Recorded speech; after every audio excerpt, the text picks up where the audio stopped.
Today's Saturday, so we're having a Saturday quiz, yay! Yes, today's quiz is going to be on the Bible. So get yourself set. Here we go. Shalom. Can you tell me the prophecy of Jacob to his sons? Well, at the time of Jacob's death, he called his sons to prophesy blessings on them and their generations. Reuben, unstable as water, you shall not excel. Reuben did many evil things in his life. Because of this, his firstborn blessing was taken away from him and given to Joseph. Simeon and Levi, instruments of cruelty, were brethren. Cursed be their anger. Simeon and Levi were very evil in their acts. They killed the men of Shechem, and because of this, Simeon was not given any land. It was given land inheritance, but he was absorbed into other tribes. And Levi was not given any land inheritance because God was their inheritance. Yes. Then Judah, a lion's whelp, the scepter shall not depart from Judah. Now Judah was given many blessings. In these generations, Judah was a tribe of kings, bringing forth kings such as David, Solomon, and later on Jesus. Zebulun.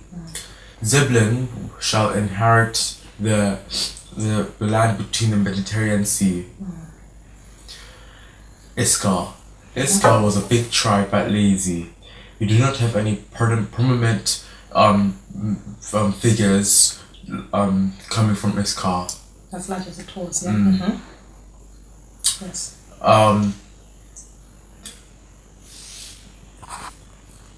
Gad. No, Dan. Dan. Dan shall judge his people. A serpent by the way, I have waited for the salvation of the Lord. Dan brought forth many judges, such as Solomon. Some theologians say that the Antichrist will come from the tribe of Dan because of serpent by the way. Okay. In Ezekiel's call of 144 tribes, Dan is not mentioned. But in Revelations, Dan is the first tribe to get land inheritance in the new earth. Okay, so that shows the message of God, isn't it? Yeah. Okay. Continue. Gad. Troops shall overcome Gad, but Gad shall overcome at last. Gad supplied Israel with many fine soldiers and warriors. And also you can see that Gad was situated on the wrong side of Jordan River, wasn't it? Yes. Yeah, but later in the millennium reign they will be in the right side of Jordan. The right side of God, yes.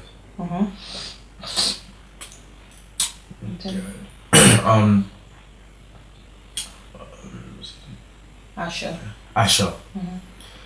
Asher shall yield royal dainties. The tribe of Asher supplied many food and supplied bread to kings of Israel. Okay. Naphtali. Out of Naphtali shall come good words. In Naphtali, one of the most beautiful sermons was spoken. The Sermon on the Mount. Yep.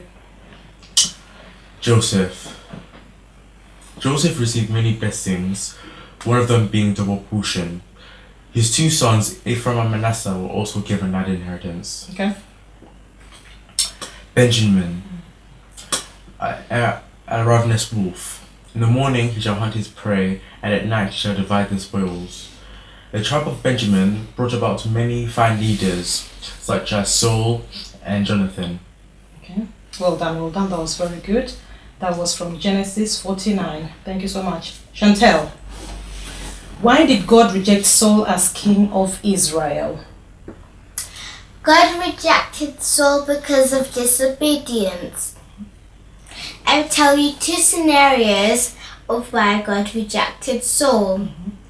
The first scenario is when Saul was going to fight with the Philistines. He was frightened, so he asked the men to go to Samuel and asked him to come and to make the sacrifice. They did, and Samuel said, I'll be there within 7 days. After 7 days, Saul became tired of waiting, so he told his army to give him the sacrifice and do the sacrifice in a priest's place. When Samuel came, he asked, what have you done? Saul said, because he did not come, most of my men were scattering and wanted to go. So I did the sacrifice in your place. Samuel said, because of what you've done, God has taken the kingdom apart from you. Away from you. Away from you. Good, that was from 1 Samuel 13. What's the second scenario? The second scenario is when God sent Samuel to go to Saul and to tell Saul to kill all the Amalekites. But Saul did not kill King Ahab, and he took the best servants and the best fats of the sheep and cattle. When Samuel came, he said, what have you done? Saul said, I brought back King Ahab and brought the best fats of rams. Samuel said, didn't you know obedience is better than sacrifice, supplication is better than the fats of rams? Okay, that's good. And that was from 1 Samuel chapter 15. Well done. Shalom. What was the cause of the split between the northern and southern kingdom of Israel? So, at the time when Solomon died, his son Rehoboam was going to be crowned king. So when he was crowned king, people from the northern tribes came with petitions to tell them of what went wrong in Solomon's reign. Okay, so who was the king on the north? Jeroboam. Okay, was he foretold before? Yes, by King Azariah. No, by the prophet Ahijah. Okay, that's okay. And how did they conduct themselves in the north? Were they obedient to God, or what? Later on they were not, because Jeroboam told the people that they did not have to go to the temple to worship, and he made idols in Dan, idol worship. In the north, in Dan, and in the south as well, wasn't it? Yeah, in the way to go to Jerusalem. Okay. And the capital city was Samaria. Okay, so as a consequence, later on they were taken captives to Assyria. Well done. That was from 1 Kings chapter 12. Chantel. Moses sent 12 people to spy the land. Can you tell us what were their reports? When the children of Israel were going, when they were in Mount Sinai, they were going to the promised land, the people said, stop, let's send some people to spy the land. Moses asked God, and God said yes. And he said, pick 12 men from each tribe to spy the land of Canaan. So he did. After they spied the land for 40 days, they came back with their report. The 10 spies said, we must not enter the land, for the grapes are so massive, and if you saw the people who ate them, they are giants compared to us, and we're like tiny, wheelie grasshoppers in our sight. Joshua and Caleb warned the people and stood firm and said, if God could deliver us from the mean Pharaoh, can't he deliver us from the Canaanites? The people were so angry they wanted to throw stones at Joshua and Caleb.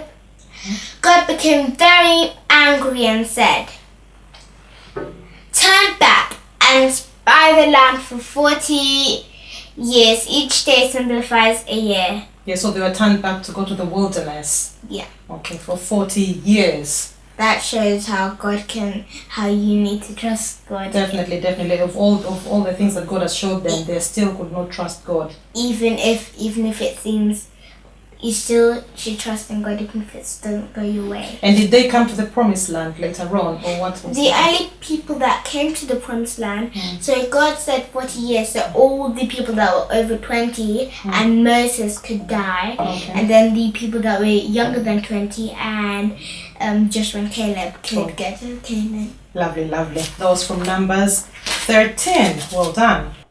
Nebuchadnezzar had a dream. can you tell me what was the dream and what does it mean?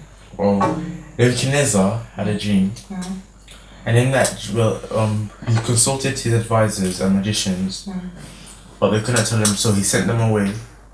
And then Daniel pleaded with the king to give him more time, 3 days exact. And on the third day, he told him the dream and what it meant. Okay. So then, what he said was that there was a statue made of different metals. Okay. And then a rock came down and smote the statue, and out of that rock grew a mountain. So what he said what it meant was that each different metal meant a different kingdom that would rule that area of land. Okay. So then the first one, the head of gold, was Babylon and Nebuchadnezzar. The chest of silver was the Greeks. The Persians. The next one was the Greeks. Okay, which was what? The next one was the bronze. Okay, billion thigh of bronze. Yeah, and then the legs of iron was the Roman. The feet of iron and clay was the future kingdom that will rule when Jesus will come. Okay. And then what happened was that the rock smote it. So then what that signifies is that Jesus' kingdom that will rule forever. Okay, so it will smote the last kingdom and then it will go into a mountain. Good. That is fine, and that is from Daniel chapter 2. Chantel, your last question. Can you tell me the 10 plagues of Egypt? When the Israelites were in Egypt, they were slaves for the pharaohs in Egypt. One day, God sent Moses to ask the Pharaoh Ramses to let the people go, but he said no. So God sent 10 plagues through Moses to the Egyptians.